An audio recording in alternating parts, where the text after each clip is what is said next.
Kilichopo mtaani kwa sasa ni Mramba na Yona kuanza kifungo cha nje kwa kishindo jijini Dar es Salaam.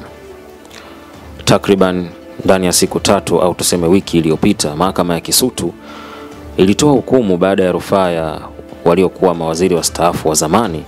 Bwana Basil Mramba na Daniel Yona kuhusiana na kesi iliyokuwa inawakabili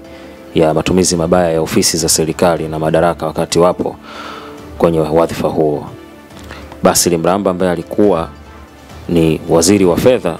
pamoja na Daniel Yona aliyekuwa waziri wa nishati na madini wakati huo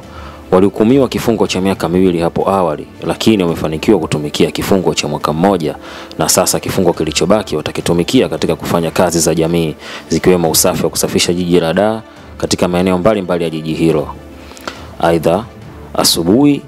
ya leo mapema sana walifika katika hospitali ya Palestina iliyoko maeneo ya Sinza kwa ajili ya kukabidhiwa vifaa na kuonyeshwa sehemu mbalimbali za kufanyia usafi katika kipindi hicho watakachokuwa na kitumikia kifungo cha nje. Mramba pamoja na Yona walifika katika hospitali hiyo katika majira ya saa 3:30 na kukutana na afisa wa huduma za jamii Bwana Deogratias Chirima, ambaye moja kwa moja alianza kwa kuonyesha sehemu za kufanyia usafi na mwisho wa siku akawakabidhi kwa afisa mazingira wa hospitali hiyo Bi Mariam Mange. Bi Mariam aidha aliwakabidhi mafagio, mafyekeo, gumboot na gloves za kufanyia usafi vigogo hao wa zamani wa serikali ambao wanatakiwa kuanza kazi hiyo rasmi kesho asubuhi na kuendelea kwa takriban muda wa miezi 6 wakifanya kila siku kwa muda wa saa 4.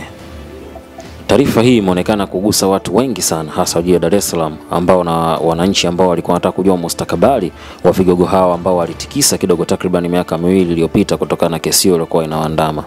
Lakini hata hivyo kuna mengi yataendelea katika kazi zao hizo za jamii watakazozianza kesho mapema. Kwa taarifa nyingi na mambo mengi ambayo unataka kufahamu kuhusiana na issue kama hizi, endelea kufuatilia Global TV Online na utapata mengi zaidi mazuri yanaweza kukuburudisha, kufurahisha, kustaajabisha na pia kukuelimisha.